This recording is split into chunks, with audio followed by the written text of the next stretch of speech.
Assalamualaikum warahmatullahi wabarakatuh. Waalaikumsalam. Bismillahirrahmanirrahim. Alhamdulillah rabbil alamin.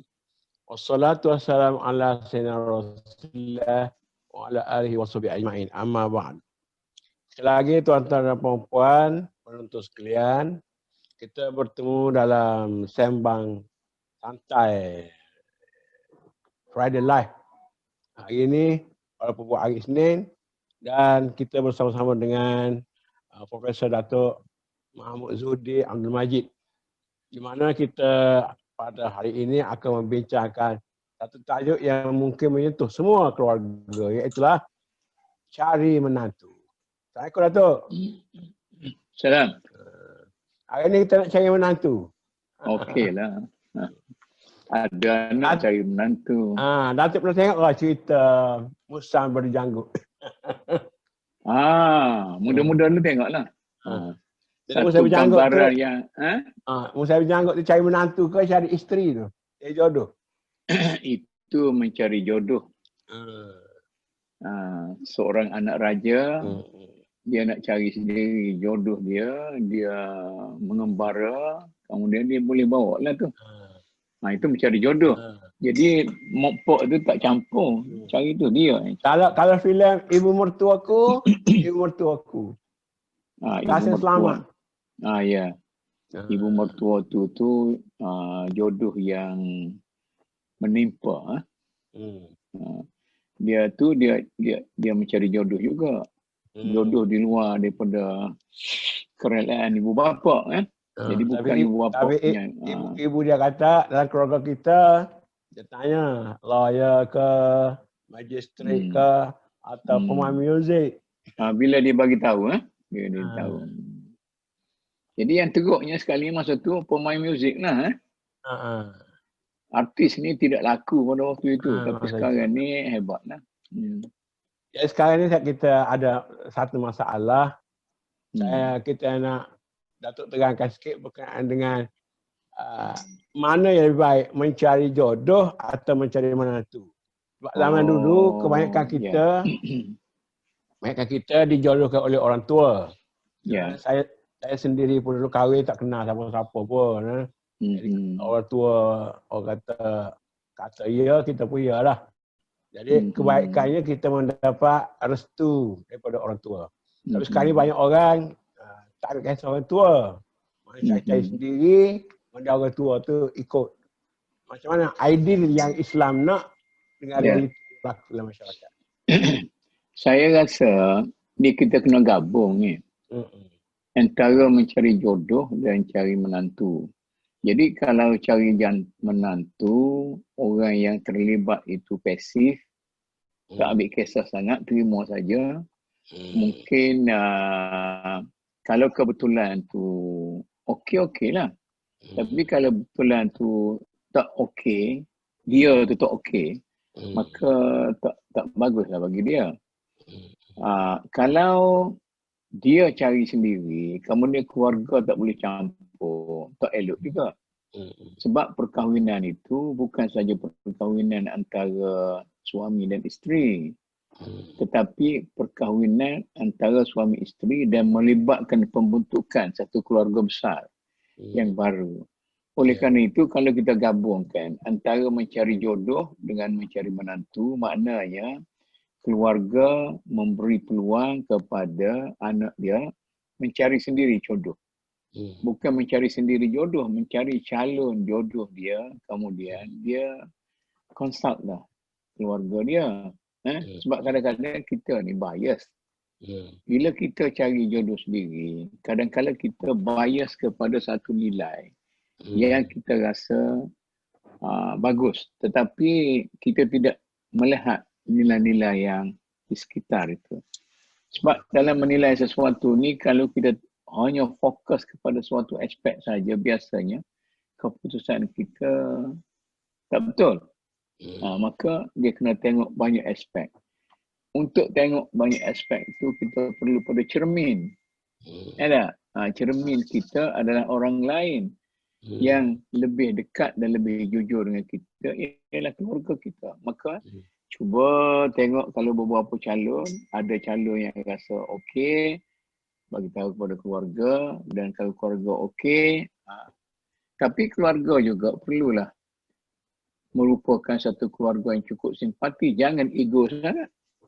Sehingga kan holo satu tolak, holo dua tolak, holo tiga tolak, akhir sekali kena hak janda lah. Jadi dalam budaya Melayu lah kita kata. Apa perbezaan dengan apa yang dikatakan oleh Islam? Ataupun kita kata amalan orang Melayu dalam bab ni sudah menepati tanda-tanda Islam. Secara umumnya. Dalam Islam ini, dia dalam bab mencari jodoh atau mencari menantu ni, dia tidak ada satu guideline yang spesifik sangat. Dia kata carilah rakan hidup itu ataupun jodoh atau menantu itu berasaskan kepada inilah. Macam kita duk baca lah, macam mencari jodoh tu, antum kahul mar'atu li arba'atin. Nah, dia punya kedudukan keluarga, dia punya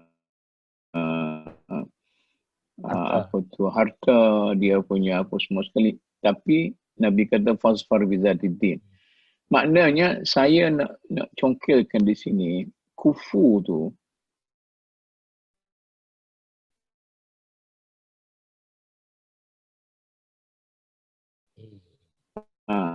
Islam yang kita dengan para ulama dahulu, dia tengok kufu tu antara lelaki dan perempuan je sahaja.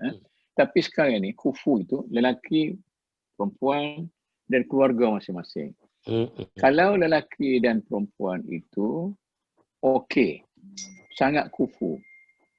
Tetapi kalau keluarganya sangat berbeza, seorang tu orang atasan sangat ningrat dan satu keluarga lagi tu orang bawahan sangat. Kata orang Kelantan, pakai kain atas lutut. Maka nak berbesan itu tak berapa betul lah. Tak masuk. Ya. Islam hanya memberi satu guideline. Itu yang bagusnya. Jadi bila guideline ini di-applykan dalam masyarakat, maka kita perlu mengambil situasi sosio-budaya dan kepentingan semasa. Jadi bila kita blend dua tu, jadi bila perkahwinan itu antara dua yang sekupu dan keluarga pun yang ada kupu, maka pergaulan dalam keluarga itu tidak ada gap lah. Itu yang bagusnya maka keluarga seperti itu. Ada satu pendapat, saya pernah baca, Miqdad Yaljan tulis. Oh, lama ni. Al-Baitul Islami kama yang bagi ayakun. Patutnya rumah tangga Islam. Jadi katanya di situ, kupu ni sebenarnya bagi pihak perempuan. Maksudnya, kalau lelaki ni orang miskin, perempuan ni orang kaya, dia kata. Kalau lelaki ni mempunyai ilmu pengetahuan, orang berilmu pengetahuan ni dia kupu dengan semua orang. Hatta dengan anak raja pun dia kata, boleh. Macam mana kita nak komen? Itulah saya kata, kita tak boleh terbawa-bawa dengan tafsiran ulama dulu. Jadi Miqdad ini orang tahun 40-an. 40-an. Sosio budaya negeri Arab pada waktu itu masih lagi menggambarkan sosio budaya tradisional. Sedangkan sosio budaya sekarang dan dalam masyarakat yang berbeza, bukan masyarakat Arab, masyarakat Melayu, yang masyarakat Melayu ni dia punya antara ciri masyarakat Melayu ialah masyarakat yang memberi pandangan yang baik kepada wanita. Sebab tu dalam masyarakat kita kan, mana ada harta pencarian. Dalam hukum fiqh masyarakat Arab tak ada. Hanya hukum fiqh masyarakat Melayu sahaja yang ada pencarian. Sebab masyarakat Melayu ni, kata Syekh Daud Fatani bila dia tulis tentang harta pencarian tu, dia kata orang Melayu, lelaki dan perempuan sama-sama pergi bekerja di bendang ke di mana-mana kan. Kemudian mereka itu bekerja sama-sama mencari rezeki dan sebagainya. Maka oleh kerana itu adalah adil bagi masyarakat ini apabila berlaku perceraian atau kematian, mesti ada harta sepencarian antara suami dan isteri. Tapi masyarakat Arab, terutama sekali masyarakat tradisional, isteri hanya duduk di rumah sahaja. Lelaki pergi cari dan sebagainya. Ya, kalau masyarakat Melayu pun, kalau isteri hanya duduk di rumah sahaja, tetapi masyarakat Melayu mengatakan isteri itulah yang boleh memberi motivasi, aspirasi kepada suami dia.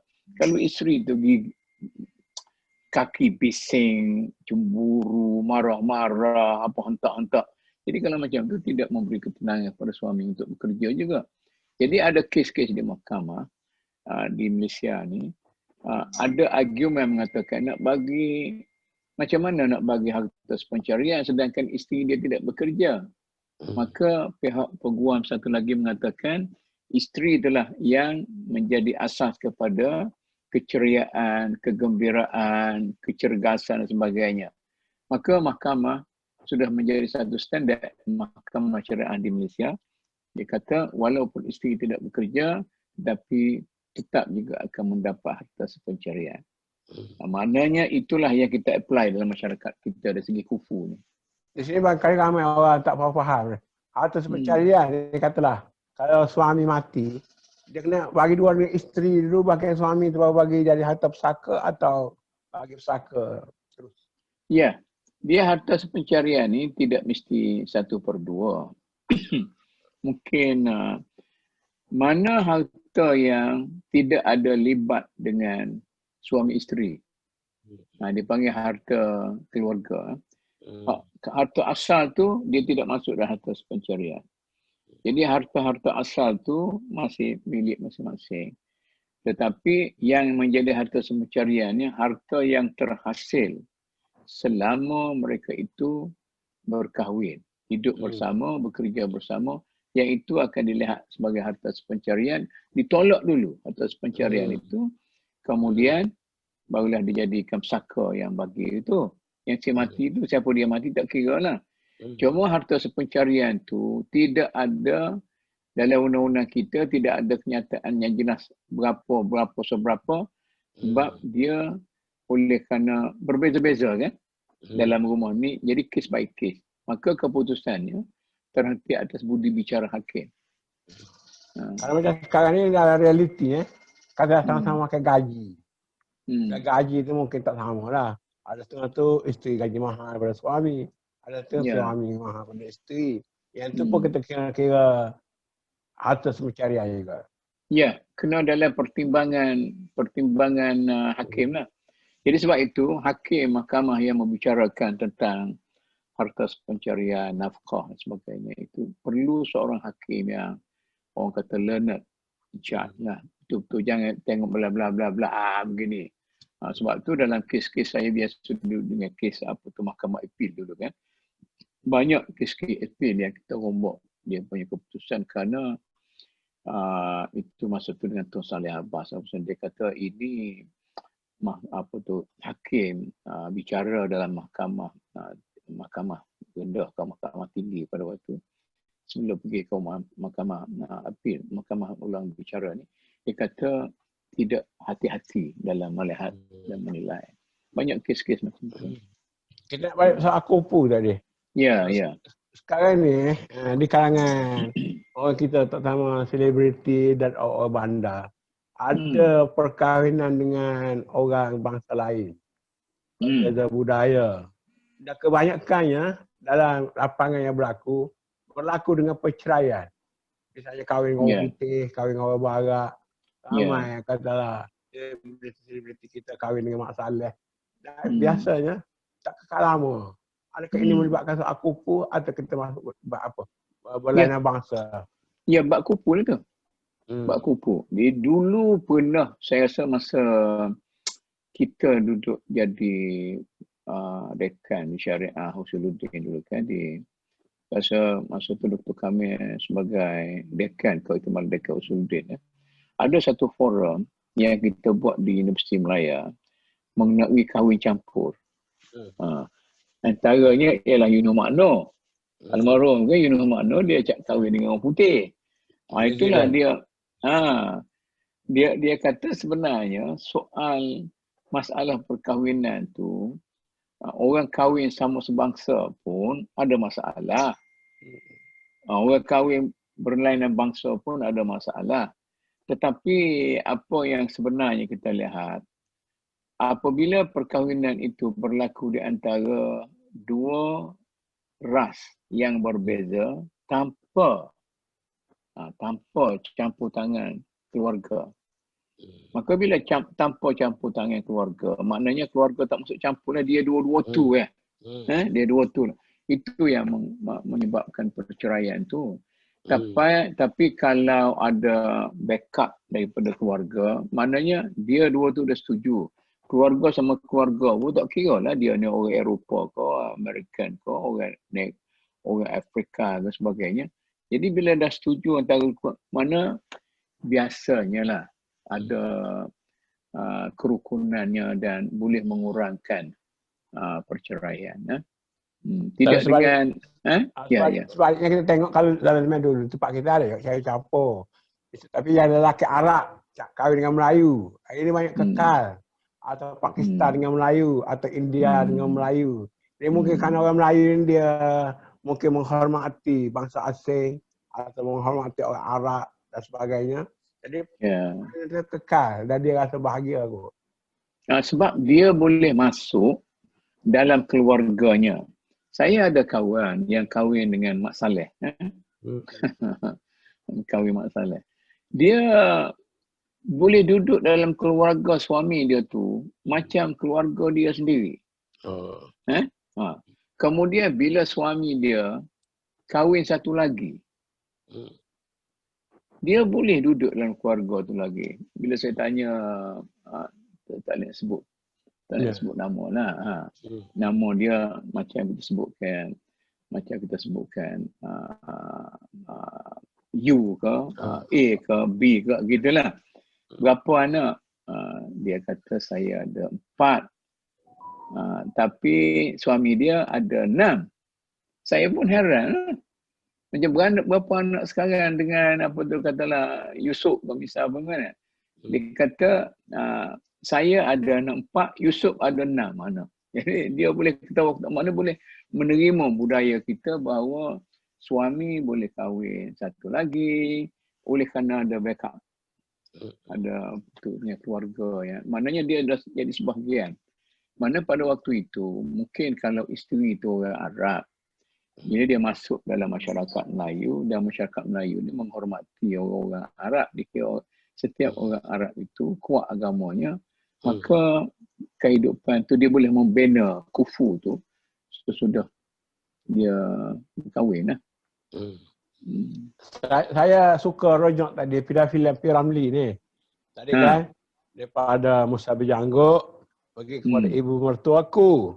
Kemudian dia kemukakan pula antara dua darjat. Cerita penarik beca yang menggambarkan kelas masyarakat yang berbeza antara orang miskin dengan orang kaya. Atau orang kampung dengan orang bandar. Tidak sesuai dan menyebabkan hidup merana lah.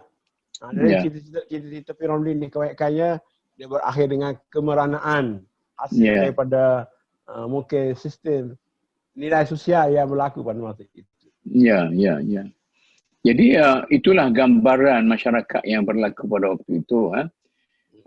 Apabila dia menerbitkan filem-filem seperti itu, dia nak educate masyarakat bahawa kalau kita mempunyai darjat yang berbeza, tak payahlah kita melihat sebesar mana cinta kita. Sebab cinta itu akan menjadi lusuh apabila diganggu oleh berbagai-bagai faktor, terutama sekali faktor keluarga dan keluarga besar, keluarga kecil dan sebagainya. Tetapi tidaklah juga pada waktu itu semua masyarakat Melayu macam itu. Ada masyarakat yang berbesan atau berkahwin antara dua masyarakat atau dua keluarga yang mempunyai taraf yang berbeza, tapi mereka tetap juga bahagia. Jadi itu terhentilah atas. Tapi mungkin filem P. Ramlee itu menggambarkan majoriti masyarakat Melayu pada waktu itu. Ada satu menarik dalam filem-filem ni jugalah. Madu Tiga. Hubungan antara family si Jamil dengan mertua dia tu. Jadi bila dia nak kahwin 2, kahwin 3 tu, mertua dia pula backup dia supaya dia kahwin. Adakah benar tu satu khayalan atau memang terjadi masyarakat kita? Nama apa filem apa betul Madu Tiga. Madu Tiga. Itu filem komedi. Tapi dalam komedi pun ada pendidikan kan. Jadi maknanya biasanya bila seseorang itu bila dia berhasrat nak kahwin lagi tapi tak boleh. Tak, maka dia akan sokong orang berkahwin lah. Dia ada keseronokan menyokong orang lain kahwin kerana dia nak buat tak boleh. Nah, itu satu pandangan saya lah. Tapi itu satu filem komedi yang menggambarkan bagaimana kaum lelaki dengan kaum lelaki, kaum wanita dengan wanita. Mungkin mereka mempunyai pandangan yang berbeza walaupun dalam grup ataupun dalam keluarga sendiri mempunyai pandangan-pandangan yang berbeza lah. Kita lelaki-lelaki kawan dia kalau cerita klasik Melayu lah. Saya suka balik tengok cerita hitam putih tu lah. Lancang kuning ke cerita apa-apa sajalah. Cerita dulu. Dalam cakap Melayu kenapa dia digambarkan banyak berakhir dengan cerita sedih lah. Pengakhiran cerita jarang yang kita bertemu dengan ending dia bahagia, baik. Dia biasanya ending sedih. Cerita Melayu dulu, cerita klasik. Adakah itu menggambarkan budaya cakap Melayu kita macam tu? Saya tak boleh nak apa tu sebab saya tak meneliti apa yang berlaku dalam filem-filem Melayu lah, dalam perfilman misalnya. Tapi sebenarnya filem ni menggambarkan wajah, menggambarkan apa tu budaya dan wajah masyarakat pada waktu itu. Mungkin itulah, tapi kata orang kita Melayu pada waktu itu banyak dipengaruhi oleh filem-filem Hindustan, filem Tamil sebagainya, sebab penerbit filem tu dan sebagainya, orang-orang tu pengarah dan sebagainya. Tetapi itu juga menggambarkan misalnya cerita-cerita tentang bangsawan, cerita istana, cerita apa semua sekali. Mungkin cerita yang menyayat hati itu lebih menarik di kalangan orang Melayu. Orang Melayu ni suka menangis, dia suka melihat benda-benda yang menyayat hati, boleh menarik penonton lah. Dia tidak ada satu ke arah, maknanya sepatutnya tidak seperti itulah cerita. Tapi itu sebenarnya kan. Kalau dia kata segala-galanya berakhir dengan happy ending, dengan happy itu mungkin satu jenis benda. Itu mungkin kita masalah filem tu, kecuali kalau filem tu merupakan adaptasi daripada mana-mana novel yang ditulis oleh para penulis besar. Kerana penulis besar ni biasanya ahli fikir yang saya ingat Punah Samad Said kata bila dia nak menulis, kadang-kadang dia naik bas. Dia nak tengok gelagat masyarakat. Dia pergi buat research. Gitu.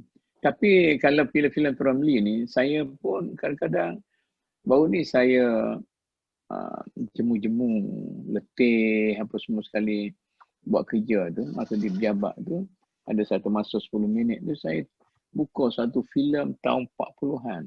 Filem-filem Arab.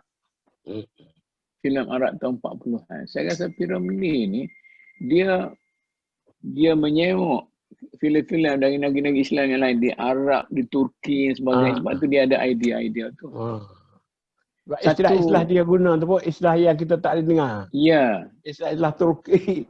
Ya. Sulaiman Akhlaqan dan betul. Yang saya terkejut ialah satu lagu dalam filem Penyamun 40 kali dah. Alibaba punya lampuk. Alibaba dengan 40 penyamun. Alibaba punya lampuk tu kan. Ada satu lagu tu ialah lagu yang sangat popular di Turki pada waktu itu. Tapi ada juga dalam satu tulisan dalam majalah Mastika masa saya muda-muda dulu. Dia kata Firaun ni seorang yang tidak pernah membaca satu buah novel pun. Tak pernah habis baca satu novel. Itu cerita orang lah. Tapi saya nak take perhatian juga. Ni kita nak mengkaji budaya Melayu lah. Bukan dalam filem saja. Saya nak perhati. Sebab saya akhir-akhir sambil-sambil di Malaysia 3-4 jam tu. Puas saya dengan lagu-lagu. Nak baca mata kabur. Dengan lagu ni, saya dengar seni kata lagu Melayu juga. Biasa sedih. Duka cita, peras, kecewa. Jarang lagu-lagu yang menggambarkan kegembiraan, kebahagiaan. Adakah jiwa Melayu ni memang jiwa yang negatif? Ini lagu-lagu klasik Melayu ni biasanya dia menggambarkan alam sekitar dia. Cuba tengoklah apa-apa so. Dia menggambarkan alam sekitar dan orang Melayu ni dia lembut. Sebenarnya lagu-lagu dan irama-irama ni dia menggambarkan alam sekitar sebenarnya. Katakanlah lagu Arab. Lagu Arab ni dia menggambarkan, sebab tu dia keluar lagu-lagu macam-macam. Dia menggambarkan kehidupan padang pasir. Bagaimana kuda melompat, berlari, bagaimana unta berlari itu, maka irama-irama dia macam tu kan. Kemudian kita pergi kepada lagu Hindustan. Lagu-lagu Hindustan ini dia mengikut khabar penulisnya, yang banyak di India tu ialah alam sekitar yang hijau, desir, bayu dan sebagainya. Sebab tu dia lagu-lagu dia rentak macam tu. Kemudian akhir-akhir berkembang di barat, dia lagu-lagu country dia lain kan. Kuda-kuda juga jalan-jalan macam sekarang.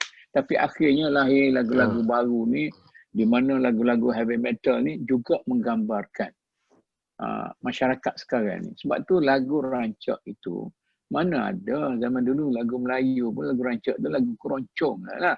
Ya tak? Tapi sekarang ni sudah menggambarkan masyarakat nak cepat sekarang ni. Itu gambaran-gambaran alam sebenarnya. Satu lagi, undang-undang dan sastra. Sastra adalah pengucapan. Sastra adalah pengucapan yang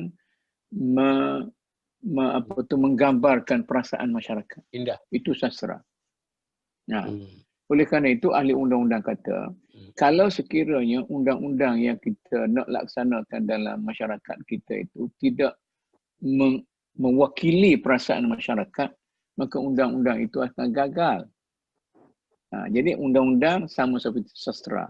Jadi lagu pun sama seperti sastra, sebab seni muzik itu sebahagian daripada, dan seni itu ada seni sastra, seni muzik dan sebagainya.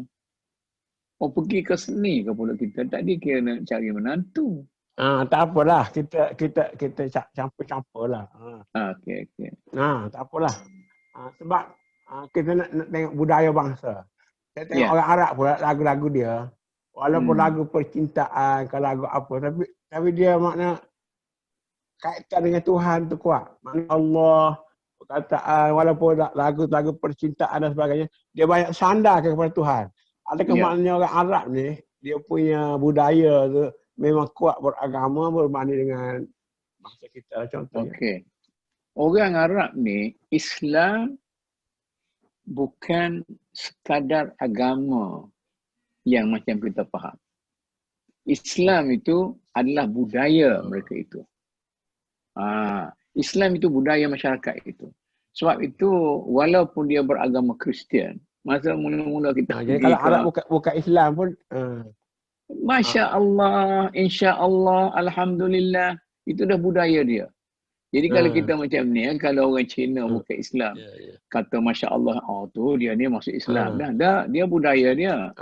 Jadi oleh kerana itu, kita kena melihat masyarakat Arab, jangan sebagai kita lihat masyarakat kita. Masyarakat kita budaya lain, agama lain. Agama lain, budaya lain. Dia tu, budaya dia terbentuk berasaskan kepada agama Islam yang mereka itu anuti. Sebab tu dia solid antara agama dengan budaya tu dah. Masalah dia solat ke, dia puasa ke, cerita lain. Tapi dia berbudaya dengan menjalankan Tuhan, tentang alam apa semua sekali itu. Itu. Ya kita pun macam ni juga saya rasa. Dalam masyarakat kita pun mungkin kesilapan para pendakwah kita banyak menekankan tentang hukum, syarat hukum, halal, haram dan sebagainya kan. Kita tidak pekah. Kita tidak menekankan soal penjiwaan Islam itu berasaskan nilai sosio budaya kita. Itu yang sepatutnya berlaku. Ini kita dah cakap lama dah. Saya di sekolah pun. Apa tu dalam masyarakat pun kita pergi bersyarah di apa tu orang baca khutbah pun. Dia tidak ada proses penjiwaan, tidak ada. Jadi kalau kita ambil Islam pun kerana ini boleh, ini tak boleh, masuk syurga, masuk neraka. Jadi itu yang saya rasa berbeza sikit daripada yang zaman Nabi 10 tahun pertama, 13 tahun di pertama zaman Mekah tu, dia pembinaan budaya hidup tu, mentaliti, cara berfikir, apa tu kita katakan, apa tu dogma dan sebagainya. Jadi dogma dia tu berasas kepada sesuatu yang jelas.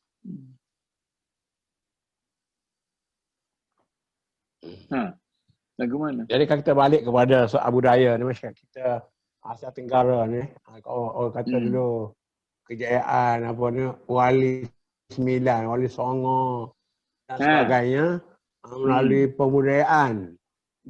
Akhir ni ramai juga orang yang balik luar negara pula mengkritik tak kena cara tu sebab bercampur aduk antara agama dengan budaya dan sebagainya.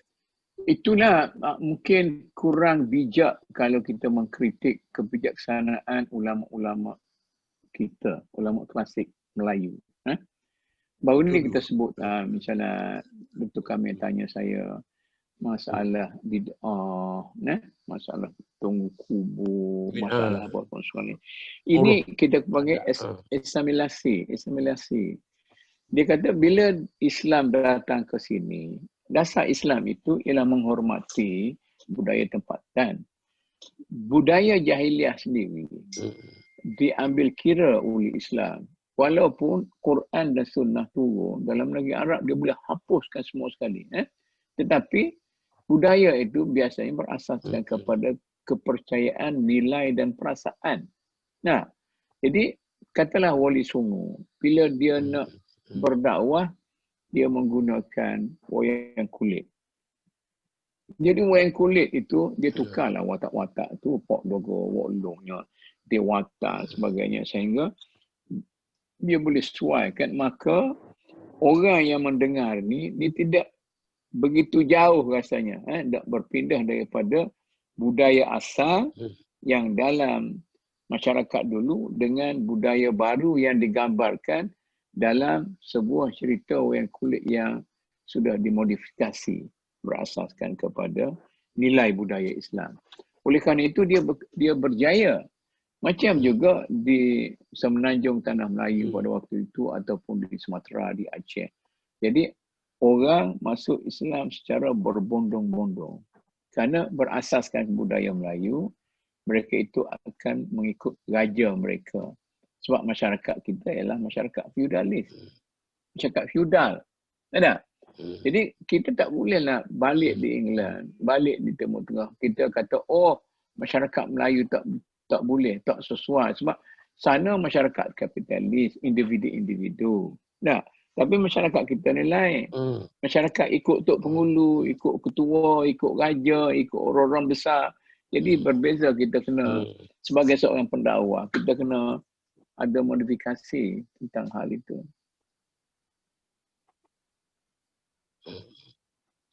Dan dibalik kepada ayat itu tadi, mungkin Datuk pun ada pengalaman lah mencari menantu dan sebagainya. Apa kalau orang tanya lah panduan menantu cari jodoh yang baik lah, yang sesuai dengan Islam, sesuai dengan budaya Melayu? Ya, dia macam ni.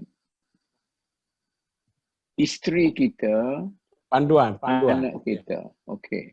Isteri kita, anak kita adalah kawan.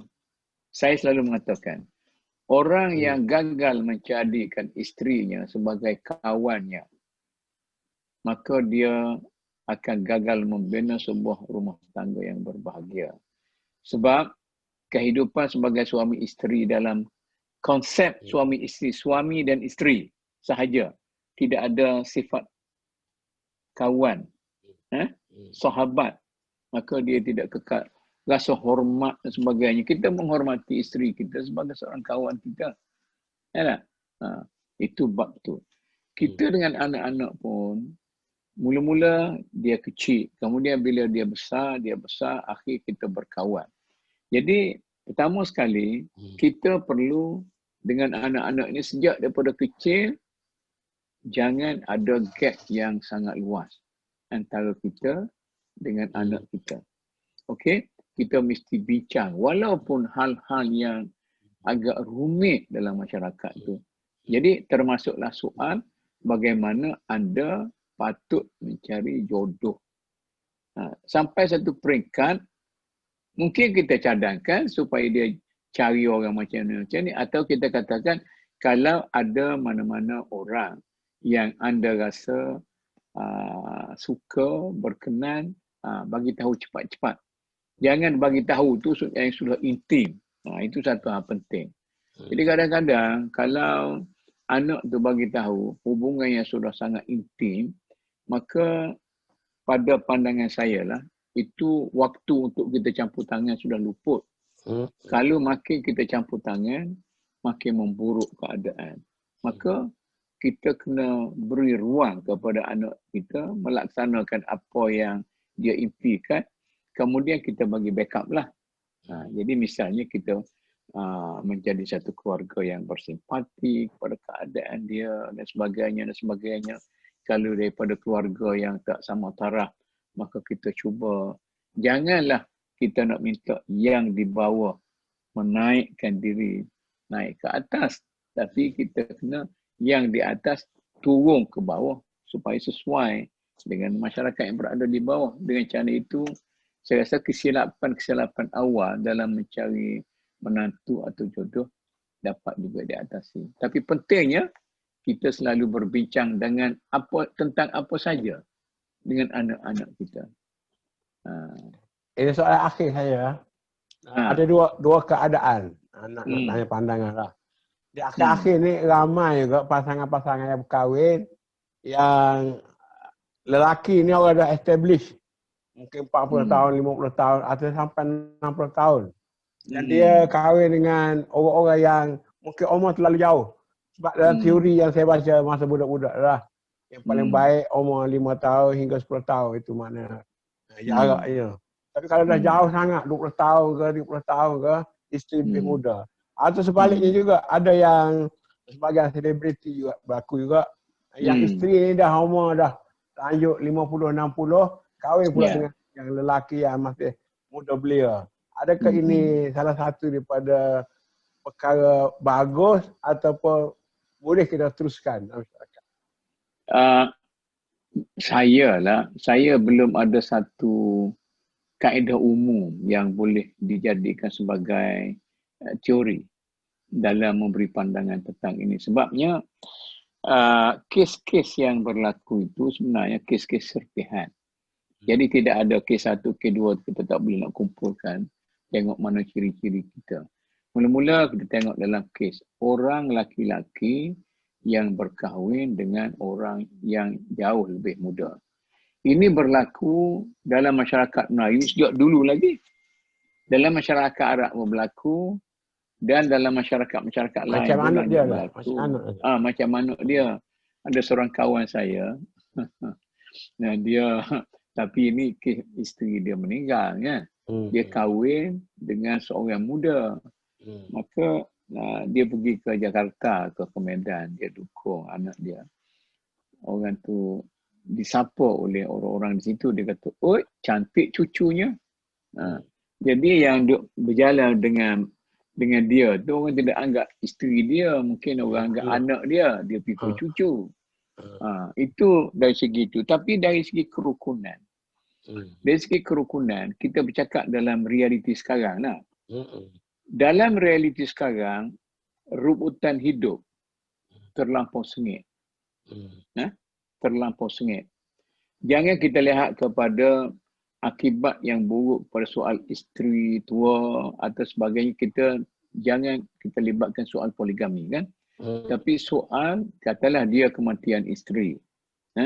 Kemudian dia berkahwin dengan orang lebih muda. Itu pun ada kawan saya. Mula-mula dalam kita ni, dia tunjuklah dia dengan isteri muda dia tu. Mungkin orang tegur lah. Dalam WhatsApp dia. Orang tegur lah. Akhir dia ambil gambar isteri dia yang sudah meninggal. Gambar lama-lama dia masuk sebagai ikon, kita panggil apa sahaja tu kan. Jadi berasa janggal. Tetapi itu bagi orang laki-laki. Bagi orang lelaki, bila anda mau berkahwin semula kerana isteri anda sudah meninggal, mana anda lebih percaya kepada seorang yang masih muda ataupun seorang yang sudah hampir seumur? Mungkin orang berbeza-beza pendapat. Ada orang lebih percaya kepada orang yang seumur. Kerana orang yang seumur ini tidak ada cita-cita yang lebih jauh ke depan. Maknanya dia boleh menjadi kawan kita. Boleh. Tapi saya perhatikan, ada juga orang yang daripada peringkat itu, bila dia berkahwin seumur lebih kurang, maka tiba-tiba dia dapati ada gap antara orang lelaki dengan orang perempuan, dari segi sosialnya, dari segi macam-macam lah, termasuk dari segi seks dan sebagainya. Jadi susah. Jadi oleh kerana itu, dia akan mencari yang lebih muda sikit dan lebih muda sikit sebagainya. Kerana dia tahu mungkin dia akan mati pada waktu isterinya masih muda. Kemudian anaknya akan dididik oleh isterinya. Mungkin kalau dia orang yang ada duit, dia tinggal pesaka. Kalau dia orang yang makan gaji, dia tinggal pencen. Ya tak? Itu belah orang lelaki. Saya dengar belah perempuan juga, itu lebih masalah. Maknanya seseorang anak muda, wanita yang mencari suami, khabarnya sekarang, mereka itu lebih suka mendapat suami orang yang sudah established. Nah, katalah dia kahwin sama muda. Bila dia kahwin sama muda, sama-sama bekerja, umur berapa? Umur berapa baru dia boleh establish? Mungkin 40-an, dua-dua tu 40-an dah. Dia tak nak dah suka-suka dunia ni dah. Baiklah dipilih orang yang umur tu jauh lebih tua daripada dia. Tapi janganlah tua-tua mengantuk tu. Mana kita kira tua yang biasa-biasa lah. Maknanya dia sudah mendapat seorang yang sudah established, maka hidup dia tidak susah. Itu saya rasa ada pro and con lah. Alhamdulillah, walaupun saya rasa tak sampai 1 jam, tapi saya rasa banyak panduan-panduan yang boleh menjadi pedoman kepada masyarakat dalam memilih menantu, memilih calon-calon jodoh dan sebagainya. Dan ini mungkin berfaedah lah. Walaupun tidak keseluruhannya kita kata menepati kehendak masyarakat, tetapi memberi panduan-panduan kebijaksanaan dalam memilih calon-calon untuk anak-anak dan juga untuk menantu-menantu. Ya. Ada apa lagi Datuk sebelum kita tutup? Ya, kalau sebelum kita tutup tu mungkin kita nak bagi ingatlah kepada masyarakat kita, soal mencari jodoh, mencari menantu, membina rumah tangga bukan suatu persoalan yang mudah yang boleh diputuskan begitu-begitu sahaja. Jadi kita perlu tahu bahawa kehidupan kita dalam sebuah keluarga itu bukan kita seorang. Tapi kita ada ibu bapa, adik-beradik, jadi kena ambil kira semua. Dan bagi pihak keluarga juga, apabila ada kes-kes seperti itu, kena faham bahawa walaupun kita ada kepentingan keluarga, tetapi perasaan orang yang terlibat perlu kita ambil kira. Dalam ilmu sosial ataupun ilmu politik kemasyarakatan, kita katakan ada ekstremis sosialisme. Syarah sikitlah boleh nak? Boleh. Ada sosialisme yang ekstremis dan ada kapitalisme yang ekstremis. Bagi kapitalisme yang ekstremis, dia kata individu itu perlu diutamakan. Apa kata individu, itulah untuk dia. Sebab dia lakukan untuk dia sendiri, kan? Jadi kalau bertentangan antara individu dengan masyarakat, maka kehendak individu perlu diberi jalan untuk keutamaan. Tetapi ekstremis sosialisme pula, dia kata masyarakat itu lebih utama daripada individu. Maka kalau bertentangan antara kehendak individu dengan kehendak masyarakat, maka kita perlu mengutamakan masyarakat. Sebab itu kita lihat di barat, lahir masyarakat yang rakus. Individunya sangat rakus sehingga nilai-nilai masyarakat dipijak dan kepentingan masyarakat dilupakan demi kepentingan individu. Maka lahirlah kapitalis besar yang mempersetankan nasib masyarakat. Sebaliknya pula, di kalangan masyarakat sosialis, lahirlah sebuah masyarakat bersama. Sama tinggi, sama rendah, hati gajah sama dilapah, hati kuman sama dicecah. Maka dia kata kita berbahagi rezeki sama kita, duduk sama tinggi, berdiri sama tinggi, duduk sama rendah. Tetapi hasilnya, akhirnya sekali, mereka bukanlah membahagi kejayaan. Bukan membahagi kekayaan, tetapi membahagi kemiskinan. Kalau kita pergi ke Shanghai dulu lah, belum pada Mao Zedong semua sekali ataupun ke Beijing, maka semua orang naik basikal. Semua orang naik basikal. Mana itu sama rata, tapi sama rata sama miskin. Maka bila kita kata Islam mencampurkan kompromis antara individualisme dan sosialisme, mengambil kira kehendak individu dan mengambil kira kehendak masyarakat. Jadi di blend bersama, sebab itulah lahir masyarakat Islam itu masyarakat yang sederhana. Sekarang ini disebut umatan wasata. Tapi tak tahulah wasata macam mana. Itulah saya rasa nasihat saya kepada masyarakat. Hak individu perlu dijaga dan hak keluarga secara keseluruhan juga perlu diambil kira dalam mencari jodoh dan anak menantu. Alhamdulillah kita dah sampai ke penghujung dan saya ingat kita dah bincang perkahwinan, pertunangan. Minggu depan atau seterusnya saya nak tengok dari segi pendidikan. Terutama ada ke perbezaan. Contohnya anak sulung, anak bongsu, anak tengah, ada anak lelaki, anak perempuan, anak cerdik, anak kurang cerdik. Jadi perbezaan-perbezaan ini mungkin menimbulkan perbezaan di sudut kaedah kita mendidik dan sebagainya. InsyaAllah masyarakat boleh mendapat faedah dan Datuk boleh bagilah teori-teori yang belajar teknologi masa di Mesir atau dalam amalan dan juga pengalaman kehidupan sendiri. Mungkin tiga jenis. Sebagai seorang bukan pakar. Kita ini pun sesuai dengan sembang santai kita lah. Semoga ada faedah dan kita berkongsi lah. Dan insyaAllah kita akan cuba sikit lagi. Saya ingat kita akan buka line untuk soal jawab sebab ramai orang minta supaya ada direct soal jawab. Ada benda-benda yang mereka nak bagus tahu. Juga. Mungkin masa depan kita boleh fikirlah.